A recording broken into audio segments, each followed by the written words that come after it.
We received some message from the Pawnee people that they would like to have us travel to their land. In this gathering, they came here and we showed them who we are today, and they've invited us to return down there for a ceremony. And this is really historic because the history book, the only things in the movie Dances with Wolves, they portrayed the Pawnee in that old way of killing. And so even some of our relatives still have those stories. And we have Pawnee relatives buried here. But when we were in warfare with them back in the old days, one of the significant things that the tribes would do, when your enemy fought bravely and well, you honored them and you took care of them and you buried them. So we have a Pawnee great burial area around here, as they probably do of our people. So the spirits in the spirit world can rest well as we make peace again and continue to honor the treaty. And we all know that the American government has the inability to honor treaties, and we challenge our tribal relative, President Obama, since he was adopted as a Hunka relative and son of the Crow Nation, the Great Crow Nation.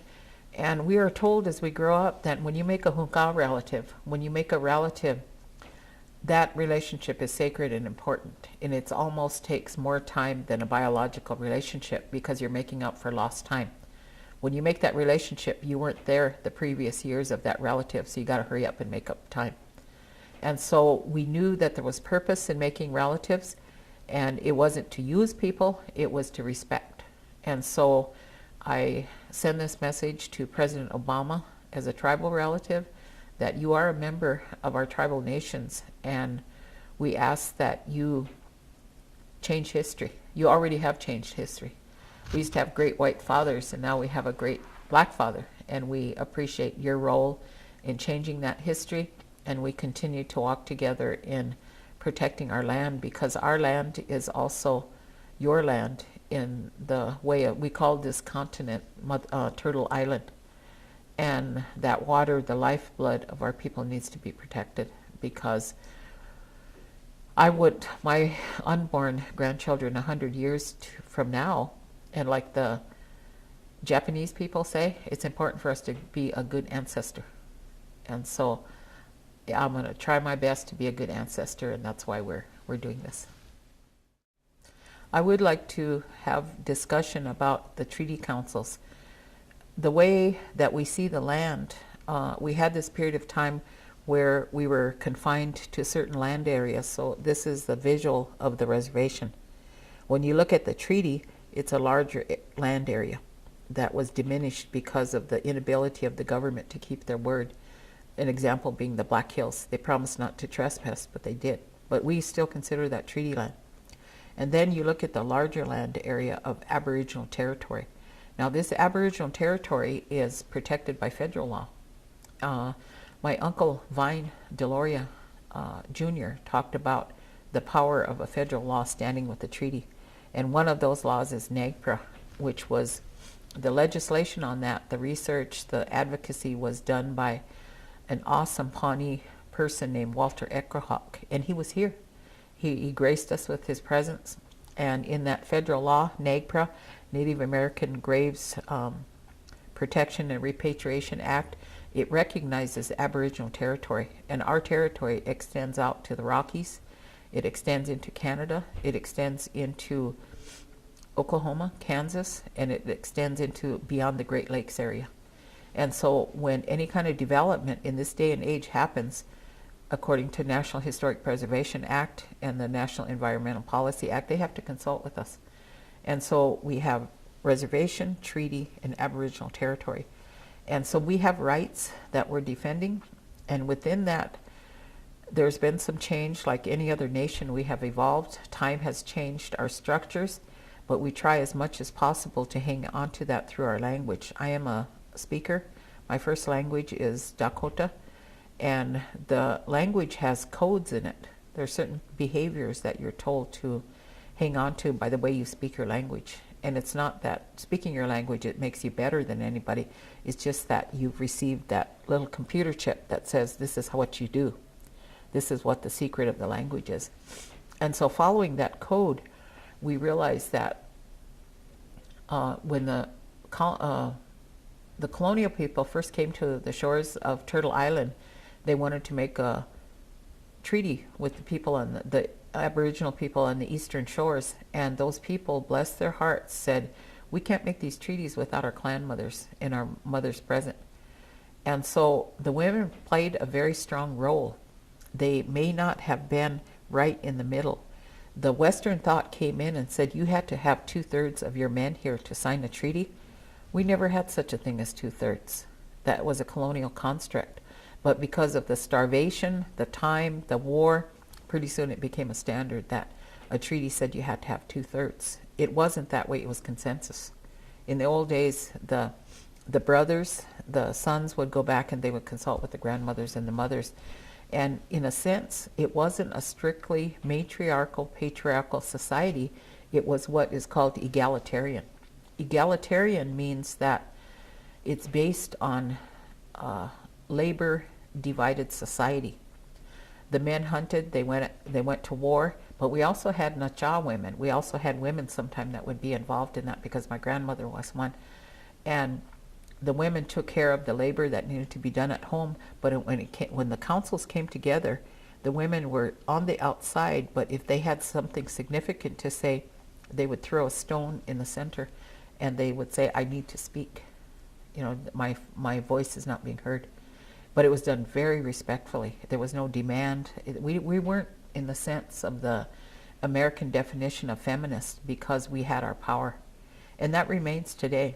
And now, this Treaty Council on Ihanktonwan, there are a lot of women in the forefront. And it doesn't make us think that we have more power than our brothers or our uncles, but we face a time where we fear that our hearts will be on the ground if we don't step forward. And so I am a female member on the Treaty Council, and that we have had grandmothers prior to me. A wonderful grandmother, Evelyn Blackmoon, she's passed into the spirit world, and she was on the Treaty Council. I think she remembers the 20s and the 30s. Unprecedented. She was able to make an impact. Margaret Zephyr, she was on the Treaty Council. They're both elders. And so it was a great privilege for me to step into that role. So there have been strong women before me. But regardless, we are in a period of time where there's evolution, and we have returned to being an egalitarian society, that we have a role. So I want to appreciate all members of the Ihanktonwan that were able to come together, and in a traditional sense, as far as many of those niches being covered. And it was one of the greatest Grand Council that I have had privilege to experience in my lifetime, and I'm thankful for that. At my age of 64, I have learned to listen to connections in the universe. When you're growing up, you're young, we call it in our language nagik sapa, or spirit smart, but you have that little twinge in your tummy, like maybe you're a teenager and your mother or your father says, don't go there, and you think, ooh, maybe I should listen. And then you go anyway, and you're taught that you shouldn't have gone. That's that intuition or that sixth sense.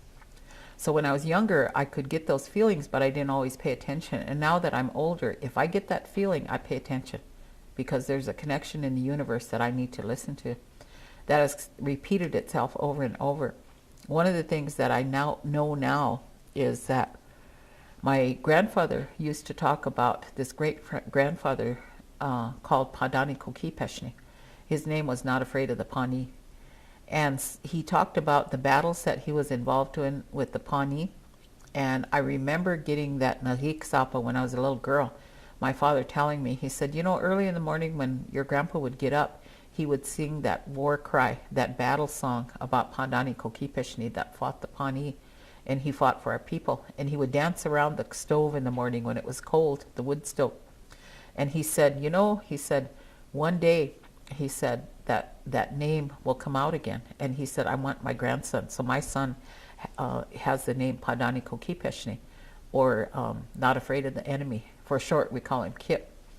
But he said, someday you're going to come across the Pawnee. And I had that feeling. And so when that dream came, we truly did. we're not afraid of the Pawnee. And so my son was able to live out that prophecy, and that's the name that he carries, is not afraid of the Pawnee.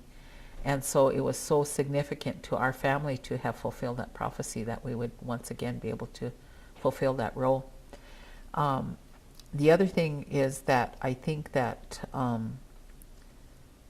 in the role of returning to honoring the children, I was so pleased that our children were present at this gathering.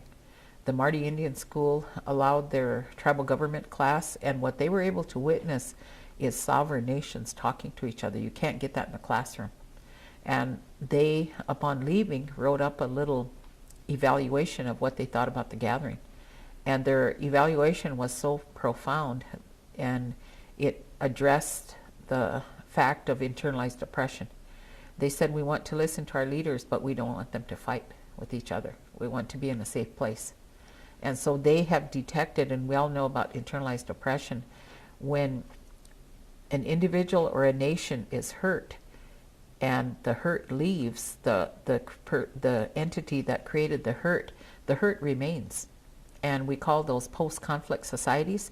America was a post-conflict society because when the Euro-Americans came and the other immigrant populations, they had been persecuted in Europe and other places. The wound didn't heal. And when they came here, they were still bleeding. Their psyche was still bleeding. Their spirits were not mended. And they did the very same thing to us. And so when we were injured through the warfare, the oppression, the violence, we became a post-conflict society. And we still are. It's happening in foreign countries as we speak. When America leaves, the war doesn't end. The sides have been drawn in the sand, and they remain that way for generations. And so the children were noticing that is, why are we turning on each other in our community? And I think one of the people who was able to put that into words in South America was Paolo Freire, when he talked about the pedagogy of oppression. And it continues to play itself out. But what it is unresolved trauma. And so I think the larger picture of what happened here was we addressed oppression. We addressed internalized oppression within ourselves because we cried with the ranchers, and some of them homesteaded. They took our land. They killed our people as we killed some of theirs, and we were able to do a healing. We healed with the Pawnee, continued to revisit that affirmation of that peace treaty. There were probably people here that don't usually talk to each other. And so I think that there was a healing and call to leadership that took place here within the last few days. And the biggest message came from the children. They said, behave and be good to each other.